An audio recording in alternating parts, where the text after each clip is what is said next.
नमस्कार, पुन्हा एकदा एका नवीन व्हिडिओमध्ये तुम्हा सर्वांचं खूप खूप स्वागत आहे। आजच्या व्हिडिओमध्ये मी तुम्हाला क्रॉसबॅक जो आहे तो प्रत्येक साईजमध्ये किती आणि कसा घ्यायचा हे सविस्तर असं समजावून सांगणार आहे। तर इथं पहिल्यांदा आपण लहान साईज घेऊया। तर लहान साईज आहे आपण इथं 32 घेऊ, डायरेक्ट मी इथं 32। मग तुम्ही आता मी जी ही मेथड सांगणार आहे ते 30 पासून ते अगदी 38 पर्यंत इथं मी जो क्रॉसबॅक घेणार आहे तो तुम्ही घ्यायचा आहे। तर इथे मी उंची सर्वसाधारणपणे 13 + 1 14 इंच घेते आणि इथं 32 साईज दाखवणार आहे। आणि परत मोठ्या साईजमध्ये कुठे कसा घ्यायचा हे सुद्धा सांगते, किती घ्यायचा ते। आता 32 साईज आहे, 5 इंच शोल्डर, अजून एकदा 5 इंचावरती मार्किंग करून घ्यायचं। मुंडा घ्यायचा 5.5 इंच,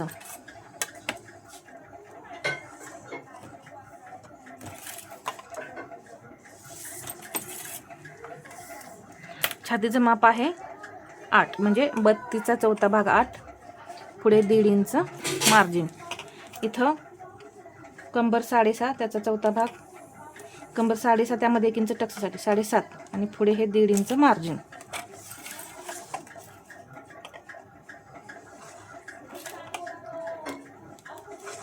इथे या पद्धतीने मी घेतलेलं आहे।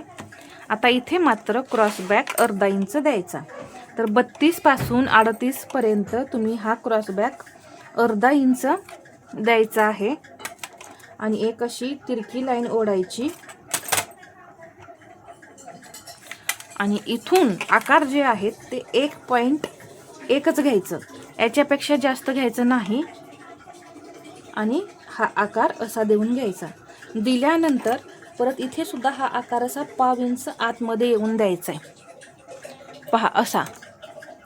तरच ब्लाऊज जो आहे तो परफेक्ट बसतो। आता इथे अर्धा इंच मी क्रॉसबॅक दिलेला आहे। तर आता इथे शोल्डर पट्टी सुद्धा कशी टाकायची, तर इथून मी 2.5 इंच जर मला पट्टी हवी असेल तर मी इथं 3.25 इंच घेईन। जर तुम्हाला मार्जिन जे आहे ते अर्धा इंच लागत असेल तर तुम्ही 2.5 इंच पट्टी हवी आहे तर 3 इंच घेऊ शकता। पण 1/2 इंच जर मार्जिन लागत असेल तर तुम्ही इथं जास्त मार्जिन लागत असेल तर जास्तीत जास्त तुम्ही 1/2 इंचापर्यंत प्लस करायचं, त्याच्यापेक्षा जास्त प्लस करायचं नाही। आता छोट्या पट्टीचा ट्रेंड आहे, 2.25 इंच जर तुम्हाला पट्टी हवी असेल तर इथे मी 2.25 इंच घेतलं। बाकीची जी 2.25 इंच आहे ती गळा रुंदी असेल। परत इथे 9 इंच मी गळा घेते, इथे एक लाईन ओढून घेते। इथं तुम्ही 3 इंचापर्यंत 2.25 इंच घ्या। आता लहान साईज असेल तर थोडंसं ब्रॉडनेस खालून कमीच करायचा आणि इथं गळ्याला आकार देऊन घ्यायचा या पद्धतीने। तर ही लहान साईज आपली तयार झाली। तर इथे सुद्धा किती येणार, इथे किती येणार, इथं 2.25 पेक्षा जास्त वर जाऊ नका, नाहीतर खूपच ब्रॉड असा गळा तयार होईल। आता हेवी साईजमध्ये क्रॉसबॅक किती घ्यायचा हे सांगते, पहा। तर इथे 38 पर्यंत, 32 ते 38 अर्धा क्रॉसबॅक। आता इथे मोठी साईज येते म्हणून उंची सुद्धा जास्त येईल।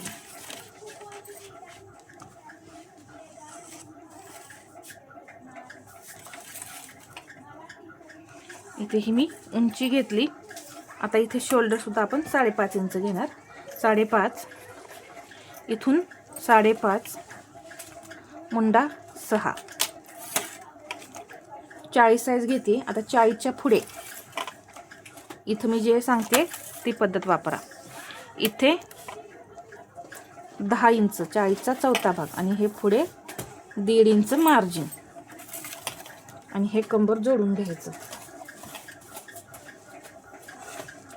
जोडल्यानंतर इथून मी घेणार आहे 1/2 इंच, 0.75 घेतलेला आहे मी क्रॉसबॅक। इथून तिरकी लाईन ओढायची आणि आकार देताना इथून घ्यायचं आहे 1.25 इंच आणि हा आकार असा द्यायचा। आणि इथे सुद्धा या पद्धतीने असा आतमध्ये आकार घ्यायचा 1/2 इंच। इथून 3 इंच पट्टी हवी आहे तर 3.5 इंच ठेवणार। तर 3 इंच शक्यतो पट्टी कोण ठेवत नाही, पण मी दाखवली 2.5 इंचापर्यंत पहा असते। 11 इंच घेतलं इथं आणि इथे मात्र तुम्ही 3 इंच घेऊ शकता ब्रॉड. आणि असं हे तिरकं ड्रॉ करायचं आणि असा आकार द्यायचा. पहा या पद्धतीने. आणि जसं मी मागाशी सांगितलं, मार्जिन जास्त लागत असेल तर तुम्ही अर्धा इंच प्लस, पाऊण इंच प्लस करा जास्त लागत असेल तर, आणि कमी लागत असेल तर अर्धा इंच प्लस करा. तर 40च्या पुढे 0.75 हा क्रॉसबॅक घ्यायचा आहे. कारण हेवी साईज आहे, हे अंतर जे आहे ना ते आपल्याला जास्त लागणार आहे, कमी लागणार नाही, हे अंतर जास्त लागणार आहे. तर त्यासाठी आपल्याला क्रॉसबॅक जो आहे तो जास्त घ्यायचा आहे. तर पहा इथे मी तुम्हाला सविस्तर असं क्रॉसबॅक किती घ्यायचा प्रत्येक साईजमध्ये हे समजावून सांगितलेलं आहे. तर हा व्हिडिओ तुम्हाला कसा वाटला हे मला कमेंटमध्ये सांगा. अजून तुम्हाला यामध्ये काही शंका वाटत असतील तर तुम्ही मला कमेंटमध्ये विचारू शकता. टक्स घेताना इथे सांगते अजून, असं सेंटर करायचा, 4.5 इंच टक्सची उंची घ्यायची, इकडे अर्धा इंच आणि इकडे अर्धा इंच टोटल. अजून एक म्हणजे मला इथं सांगायचं आहे तुम्हाला, इथे जे आपण अर्धा इंच घेतो ते 10 इंच गळापर्यंत तुम्ही ते इथे हे जे अंतर आपण वरती घेतो तिरकं कट करण्यासाठी ते अर्धा इंच घ्यायचं आहे.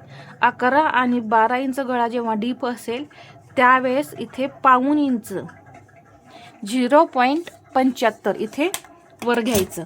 इथून पहा, इथं पाऊण इंच येते इथे या पद्धतीने. आणि मग तुम्ही इथून हे कट करायचं असं.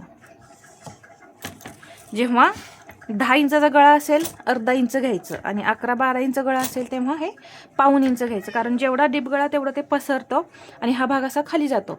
यासाठी हे आपल्याला असं सरळ भाग येण्यासाठी हे कटिंग करून काढावं लागतं. तर हा व्हिडिओ आवडला असेल तर लाईक करा, शेअर करा आणि असेच नवनवीन व्हिडिओ पाहण्यासाठी आपल्या चॅनलला सबस्क्राईब करायला विसरू नका. धन्यवाद.